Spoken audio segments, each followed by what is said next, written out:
Sergio গোর বাংলাদেশে আসার একদিন আগেই পররাষ্ট্রমন্ত্রী খলিলুর রহমানের সাথে বৈঠক করেছিলেন। ওই বৈঠক শেষে খলিলুর রহমান বলেছিলেন, রিসেট বাটন টিপে ভারতের সাথে নতুন করে সম্পর্ক স্থাপনে ঐকমত্য হয়েছে। কূটনৈতিক মহলে সার্জিও গোর এবং দীনেশ ত্রিবেদীর বৈঠকের খবরটি নিয়ে বেশ আলোচনা হচ্ছে।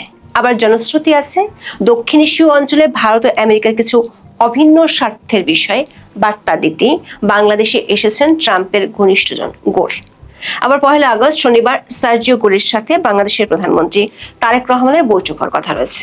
ওই বৈঠকের আগে গোরের সাথে ত্রিবেদীর বৈঠকটির বেশ আলাদা তাৎপর্য আছে বলেই মনে করছেন কূটনৈতিক বিশ্লেষকেরা। সার্জিও গোরের সফরসূচি নিয়ে আনুষ্ঠানিকভাবে মার্কিন প্রশাসনের দপ্তর থেকে কিছু না জানানো হলেও একাধিক সূত্রে নিশ্চিত হওয়া গেছে 30 জুলাই রাতে গোর বাংলাদেশের কয়েকটি রাজনৈতিক দলের নেতাদের সাথে বৈঠক করেছেন, যার মধ্যে কার্যক্রম নিষিদ্ধ থাকা আওয়ামী লীগের একজন নেতাও আছেন।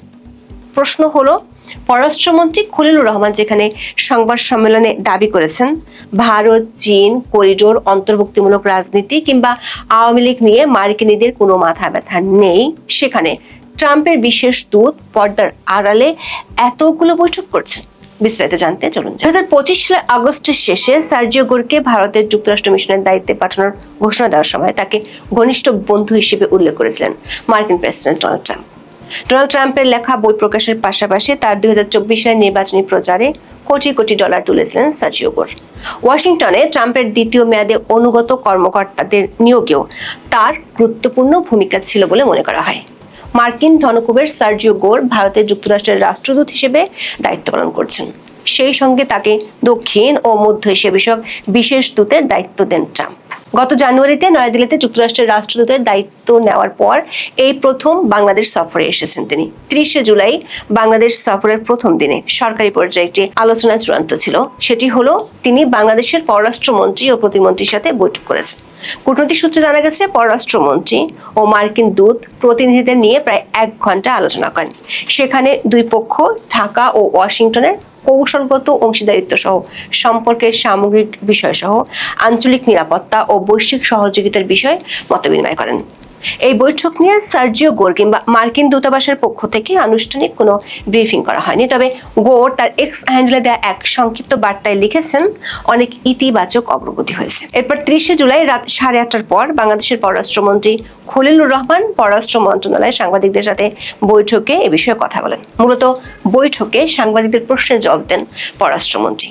সাংবাদিকরা বৈঠকে ভারত ও চীন এবং চীনের প্রস্তাবিত চীন মিয়ানমার বাংলাদেশ অর্থনৈতিক করিডোর নিয়ে কোনো আলোচনা হয়েছে কিনা জানতে চান। সাংবাদিকরা জানতে চান বাংলাদেশে অন্তর্ভুক্তিমূলক রাজনীতি বা আওয়ামী লীগ নিষিদ্ধের বিষয়টি নিয়ে কোনো আলোচনা হয়েছে কিনা। সাংবাদিকদের বেশিরভাগ প্রশ্ন শেষ করার আগেই পররাষ্ট্রমন্ত্রীর জবাব ছিল একই রকম, সেটি হলো না। করিডোর প্রসঙ্গ তোলার সাথে সাথে কিছুটা চটেও যান পররাষ্ট্রমন্ত্রী। সারা বিশ্বে যেখানে ওপেন সিক্রেট বিষয় হলো মার্কিন প্রশাসন যে কোনো মূল্যে চীনের প্রভাব কমাতে চায়, সেখানে বাংলাদেশের প্রধানমন্ত্রী তারেক রহমানের চীন সফর শেষ হওয়ার মাত্র 33 দিনের মধ্যে ট্রাম্পের বিশেষ দূত ঢাকায় এসেছেন। সে সফরে স্বাভাবিকভাবেই ধরে নেওয়া হচ্ছিল মার্কিন বিশেষ দূত চীনের সাথে বাংলাদেশের সম্পর্ক কতটুকু এগিয়েছে তা জানতে চাইবেন। সেখানে চীন প্রসঙ্গে পররাষ্ট্রমন্ত্রী দাবি করেছেন, চীন নিয়ে মার্কিনীদের উদ্বেগ নেই। একইভাবে নানা মহলে আলোচনা হচ্ছিল তিস্তা প্রকল্প থেকে শুরু অনেক কিছুতেই চীন ঘেঁষা হয়ে পড়ায় বাংলাদেশ নিয়ে ভারতের উদ্বেগ আছে। আবার 24-এর 5 আগস্ট থেকে ভারতের সাথে সম্পর্ক যে তলানিতে গিয়ে ঠেকেছে, সেটির উন্নতিরও খুব বেশি লক্ষণ দেখা দিচ্ছেন। এমন পরিস্থিতিতে ইন্দো প্যাসিফিক অঞ্চলে মার্কিনীদের 1 নম্বর মিত্র ভারত নিয়েও এই বৈঠকে আলোচনা হতে পারে, এমন একটা ধারণা কূটনৈতিক ও রাজনৈতিক মহলে ছিল। তবে পররাষ্ট্রমন্ত্রী ইন্দো প্যাসিফিক থেকে শুরু করে ভারত নিয়ে সার্জিও গোরের সাথে কোনো আলোচনা হয়নি বলে সংবাদ সম্মেলনে দাবি করেছেন। তার এই দাবির 12 ঘন্টার মধ্যে সার্জিও গোরের সাথে বৈঠক করেছেন বাংলাদেশে নিযুক্ত ভারতের হাই কমিশনার দীনেশ ত্রিবেদী। বাংলাদেশি সংবাদ মাধ্যমগুলোর খবরে বলা হচ্ছে, 31 জুলাই শুক্রবার ঢাকা সফররত যুক্তরাষ্ট্রের দক্ষিণ ও মধ্য এশিয়া বিষয়ক বিশেষ দূত সার্জিও গোরের সঙ্গে দীনেশ ত্রিবেদীর এই বৈঠক অনুষ্ঠিত হয়। বৈঠকে পারস্পরিক স্বার্থ সংশ্লিষ্ট বিভিন্ন বিষয় নিয়ে আলোচনা হয়েছে। যুক্তরাষ্ট্রের একটি কূটনৈতিক সূত্র সংবাদ সংস্থা ইউএনবিকে জানিয়েছে, শুক্রবার সকালে রাজধানীর একটি হোটেলে এই বৈঠক অনুষ্ঠিত হয়। সূত্রটি জানায়, শুধু বলতে পারি এটি একটি ইতিবাচক বৈঠক ছিল। মার্কিন দূতাবাসের একটি সূত্র নিশ্চিত করেছে, সার্জিও গোর শুক্রবার বাংলাদেশের রোহিঙ্গা ক্যাম্পে যাওয়ার জন্য বিমানবন্দর রওনা হওয়ার আগে এই বৈঠক হয়েছে। সূত্রটি নিশ্চিত করেছে সকাল 9টার দিকে এই বৈঠক শুরু হয়।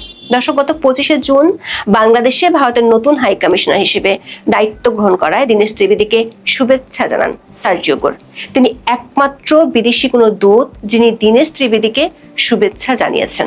ওই শুভেচ্ছা বার্তায় সার্জিও গোর লিখেছিলেন, যুক্তরাষ্ট্রের দক্ষিণ ও মধ্য এশিয়া বিষয়ক বিশেষ দূত হিসেবে তিনি দীনেশ ত্রিবেদীর সঙ্গে ঘনিষ্ঠভাবে কাজ করার অপেক্ষায় আছেন। এর মধ্যে সার্জিও গোর বাংলাদেশে আসার আগের দিন দীনেশ ত্রিবেদী বৈঠক করেছেন বাংলাদেশের পররাষ্ট্রমন্ত্রী খলিলুর রহমানের সাথে। ত্রিবেদী বাংলাদেশে কাজ শুরু করেছেন 1 মাসেরও বেশি সময় পার হয়ে গেছে। এই সময়ের মধ্যে তিনি প্রথম খলিলুর রহমানের সাথে বৈঠক করেছেন ঠিক সার্জিও গোরের ঢাকায় আসার আগের দিন। মার্কিন দূতাবাসের একটি সূত্র বলছে, বাংলাদেশের সাম্প্রতিক রাজনৈতিক পরিবর্তনের পর দক্ষিণ এশিয়াকে ঘিরে কূটনৈতিক তৎপরতা বেড়েছে। এই প্রেক্ষাপটে ইউনূস আমলের প্রথম 1 বছর বাংলাদেশের অভ্যন্তরীণ রাজনীতি ও ভারত প্রসঙ্গে যুক্তরাষ্ট্র ও ভারতের মত এবং কূটনৈতিক দর্শনের মধ্যে দূরত্ব ছিল। কিন্তু বাংলাদেশের নির্বাচনের আগে আঞ্চলিক নিরাপত্তা ও ভূ রাজনৈতিক প্রভাবের প্রেক্ষাপটে দেশ দুটির মধ্যে সেই দূরত্ব অনেকটাই কেটে যায়। সূত্রগুলো বলছে, আঞ্চলিক নিরাপত্তা ও সন্ত্রাসবাদ, ভূ রাজনৈতিক প্রভাব এবং বাংলাদেশের অভ্যন্তরীণ রাজনীতিতে স্থিতিশীলতা ইস্যুতে যুক্তরাষ্ট্র ও ভারতের স্বার্থ অনেকখানি এক হয়ে গেছে। সে প্রেক্ষাপটে সার্জিও গোর ও দীনেশ ত্রিবেদীর এই বৈঠক বিশেষ তাৎপর্য, কারণ 1 আগস্ট সার্জিও গোরের সাথে বাংলাদেশের প্রধানমন্ত্রী তারেক রহমানের বৈঠক করার কথা রয়েছে।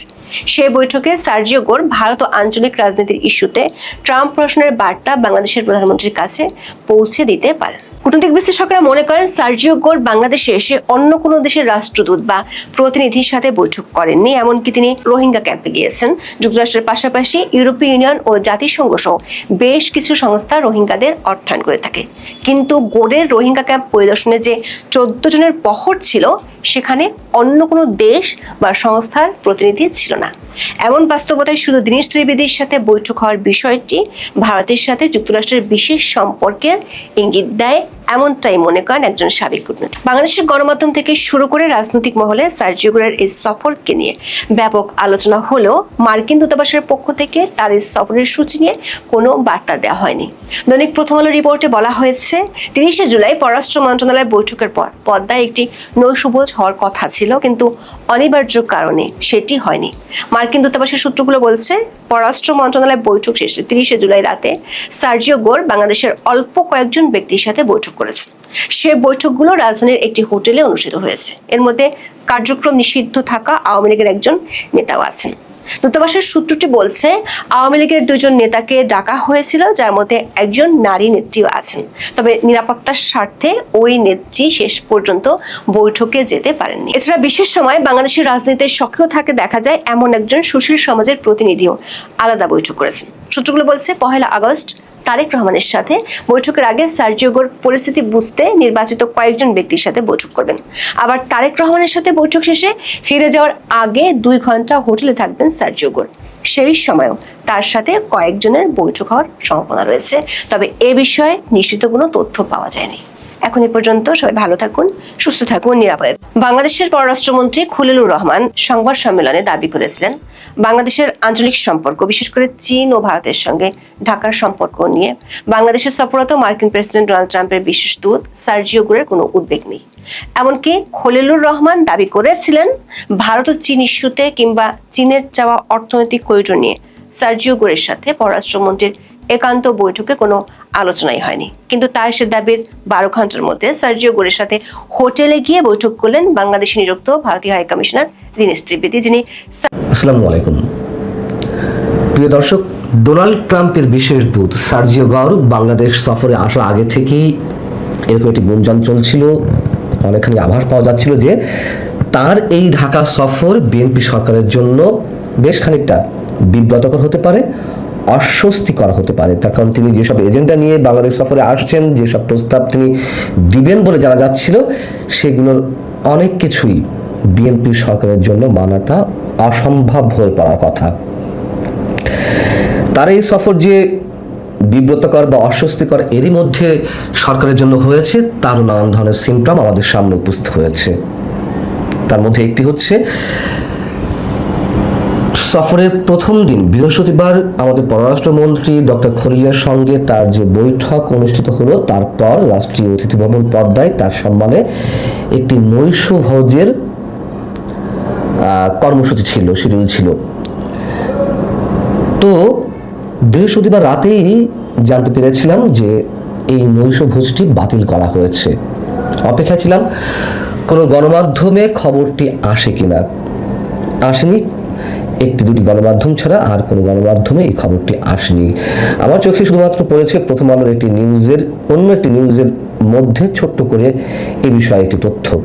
এখানে লেখা রয়েছে যে সার্জিও গরের বাংলাদেশ সফরের প্রথম দিন সরকারি পর্যায়ে একটি আলোচনায় চূড়ান্ত ছিল, অর্থাৎ ডক্টর খলিলের সঙ্গে তার যে বৈঠক। তবে আলোচনার পর পদ্মায় নৈশভোজের কথা থাকলেও অনিবার্য কারণে সেটি হয়নি। এখানে একটি কথা বলে রাখি, কোনো বিদেশি অতিথির সম্মানে